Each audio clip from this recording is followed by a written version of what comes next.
I got paid a fortune to work at a secret call center where the only rule was listen to the people begging for their lives but never say a word back. I ignored the horrific screams, believing the company's lie that they were just fake simulations, until my own best friend called the line.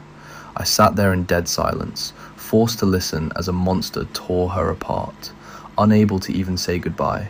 And as the line went dead, a horrifying realization hit me. All the calls were real, and I had let thousands of people die. Hey guys, welcome back.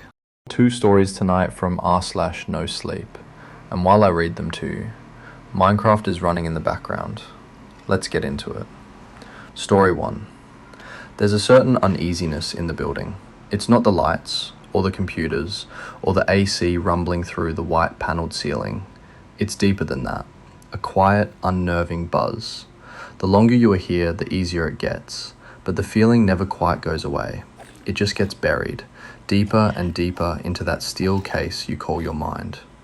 If you sit still long enough, if you really listen, you can hear them, the voices, the steady rhythm of desperation. Cries, pleas, whispers, screams. Not loud enough to disturb anyone, just soft enough to make your skin crawl. They're not coming from the workers, they're pouring out of the phones. The never-ending sea of desperate callers ringing in day after day. Every call is different, every voice is different, but the words, the stories, always the same. Please, they say, I don't know where I am. Something is outside the door. I need help. But no one responds. No one ever does. Her name is Ariana, 19 years old, college dropout. A few semesters in, then she quit. Way too much debt, too little hope. Credit cards stacked like a tower, ready to fall. She spent weeks scouring every corner of the internet for something, anything that could get her back on her feet. That's when Mabel introduced her to her profession. Mabel was unique, always dressed sharp, nice car, good career, Chanel bag casually tossed over her shoulder. She lived in the city, paid her own bills, did whatever the hell she wanted to. She always kept her at arm's length. There was something mysterious about her. She never really talked about her work, but when she saw how down on her luck Ariana was, she took pity, handed her a business card, and then just as quickly told her she never gave her that card. If anyone asks you, I didn't give you that card. You don't know Mabel, and Mabel don't know you. Ariana called the number. A voice answered, cold, mysterious. They asked 2 questions. Do you break under pressure? Do you know anyone else who works here? She said no and no. That was it. No background check, no references. They gave her an address and a time. The rules were simple and unsettling. Arrive exactly when your shift starts, not a minute early, not a minute late. Keep your mask on the entire time, no exceptions. Don't identify yourself. Don't try to identify anyone else. Do not respond or speak to the caller on the other end of the line. It felt odd to say the least, but if there is something that doesn't lie, it's money, and lots of it. The assessors told her the voices weren't real, that the people on the other end weren't people at all. Artificial, synthetic, part of the test and nothing more. Simulations, they said. You're not hurting anyone. It's about resilience, exposure therapy, mental strength. She told herself she believed them, but the callers didn't act like simulations. They didn't sound fake. They sobbed, they stuttered, they begged for their kids. They talked about the thing outside the closet, or the eyes under the bed, or the monster outside their window. She would sit there, listen, grip her pen tighter and tighter, until the call dropped out, or the screaming stopped, or there was that awful, sudden silence, like something had just grabbed the person out of existence. Then she'd breathe, clear her throat, and the phone would ring again. A little boy whispering. Something is scratching at his door. His mum won't wake up. A woman panting. She's in the stairwell. Something is coming up behind her, fast. The police aren't answering anymore. A man with a crushed voice locked in a closet. He hears footsteps pacing outside, stopping every time he breathes. Different voices, same panic. Sometimes they describe the building, the call center. They'd mention glass double doors, or the color of the carpet, or the smell of coffee from the nearby break room. Sometimes they describe the workers. You have a mask, they'd say. Black gloves. I know you. You can help me. Then they'd scream. She'd been there 8 months, long enough to know the rhythm, To cope, she sketched what they described, not out of interest or enjoyment, just release. Dark figures, tall shadows, doorways broken and bloody, a lot of staircases. Then one day, a call came through that felt different. From the first word, something settled in her stomach like a stone. The voice was familiar, too familiar. "Hello? Please, is someone there? I know someone's listening." It was Mabel. Her Mabel. The one who handed her the card. The one who told her the calls weren't real. "I don't know where I am. Something is in here with me. It got into the apartment somehow. I've been calling 911 but nobody answers. Please." A shuffle, a sharp sound, then screaming, real screaming, not a simulation. She recognized the quality of her voice when she was truly terrified. She had heard that voice before in a completely different context, and it was unmistakably hers. She gripped the phone so hard her knuckles went white. Her mouth opened. She could end this right now. Just say something, anything, one word. But the rule she had followed for 8 months, you do not speak to the caller. If you speak, you lose the job. And more than the job, she had signed documents, NDAs. She didn't even know what they could do to her if she broke it. The screaming changed. It became something else, something wet and wrong and final. And then the line went dead. She sat there, holding the phone, in total silence. And that's when the calls started making sense. All of them. Every single one she had ever sat through. The little boy and his mother who wouldn't wake up. The woman in the stairwell. The man in the closet counting his own breaths. Real people, hundreds of them, thousands maybe, and she had listened to every single one of them die, in perfect, professional silence. She didn't go home that night. She locked herself in the supply room, wedged a chair under the door handle, and tried to figure out how to survive what was coming for her next. Because she had realized something else too. Something about what the assessors never told them. The calls weren't just desperate people calling out into the dark. The calls were a system. The monsters found their prey through the phones, and the call center was the mechanism that made sure no one ever answered. They weren't gathering data. They were ensuring the hunts went uninterrupted, and now she was on the other side of it, locked in a room, listening to something pace outside the door, stopping every time she breathed. She grabbed the phone in the supply room and started dialing, random numbers, cold calling the call center, over and over. She listened for the familiar tap of nails on a plastic desk, fast, plasticky little clicks. Call, hang up. Call, hang up. Then she heard it, the clacking of nails. She prepped the script in her mind, one chance. "Hello?" she said in the calmest voice she could manage. No answer. She took a shaky breath. "I'm calling because your family member at Woodbrooks is in the middle of a situation here." The clacking stopped. She had her attention. The door handle began to twitch, a soft rattle, like something trying to figure out the lock. "Sorry to call this line. Someone at the call center said it was your work line. I just need to confirm some information. Let's start with your last name." The door began to unlock. The barricade of furniture slid across the floor like it was a pile of empty boxes.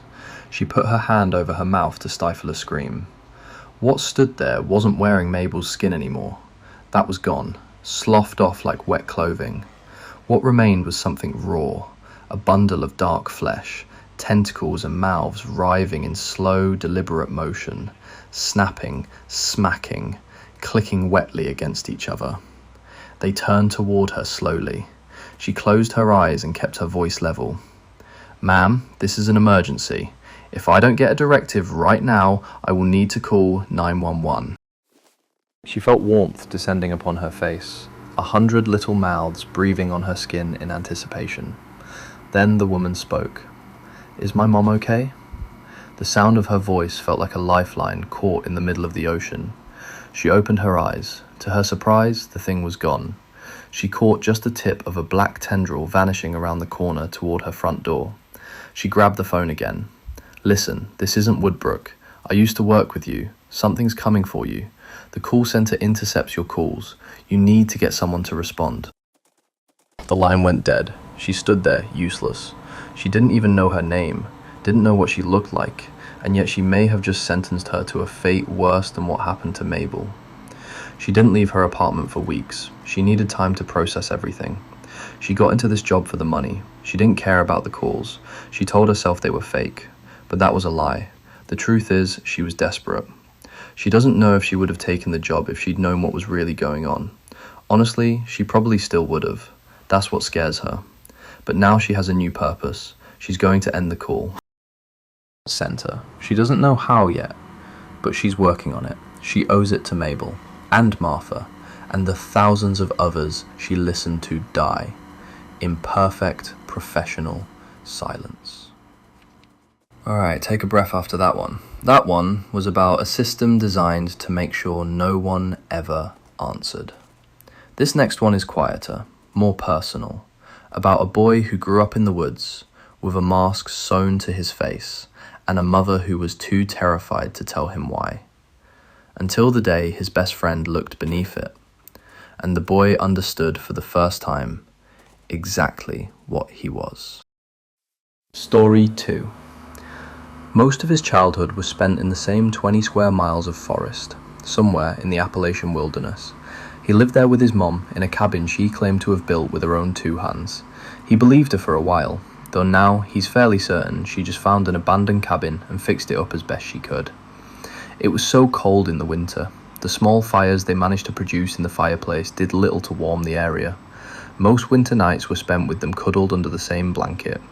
His mask made foraging more difficult than it should have been. He constantly had to pull at the white cotton sheet to fit the eye holes over his eyes. It would often become drenched in sweat within an hour. The only time he ever took off his mask was when his mum bathed him. He would often try to catch his reflection in the water, but it was never clean enough. He wondered if she had ever seen his face. She would have had to have seen it the day he was born, right?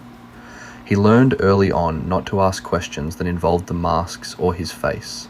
The only answer he ever received was that if he took off his mask in front of someone, something bad would happen.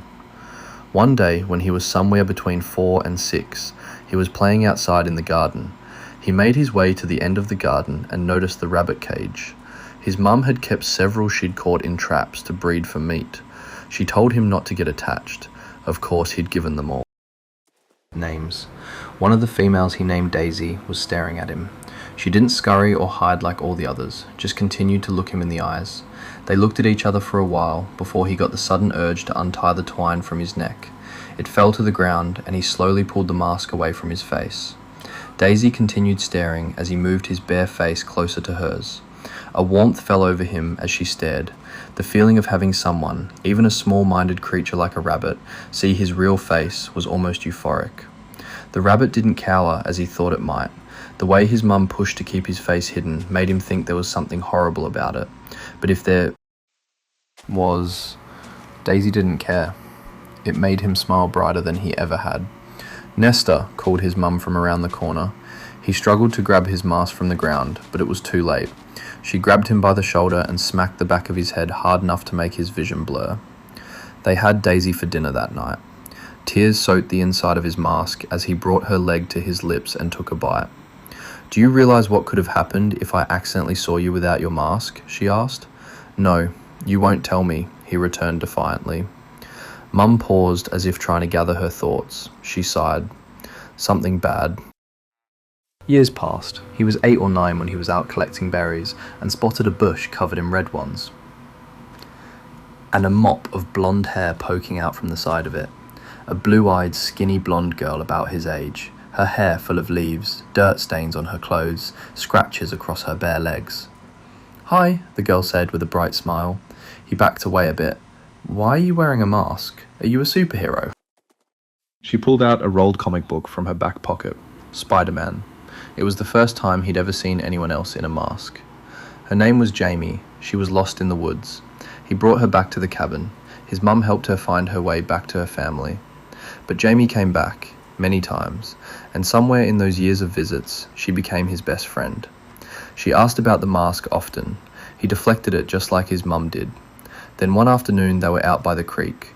She reached out and touched the leather strap of his mask. "I just want to see your face," she said. "Just once." He should have said no. He knew he should have said no. But she was his best friend, and he was so tired of the secret. and he trusted her. He reached up and undid the strap. The mask fell away.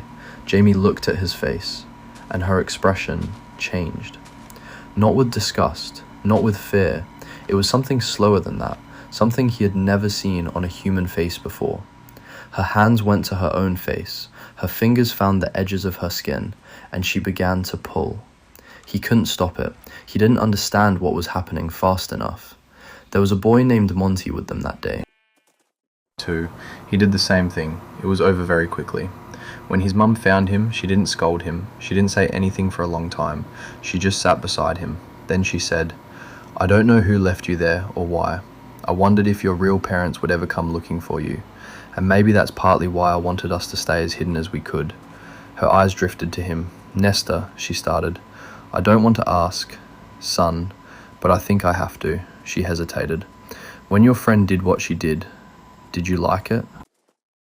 The sun was beginning to set when he made it back to the spot where Jamie and Monty lay, both on their backs, their bodies still against the bright green grass.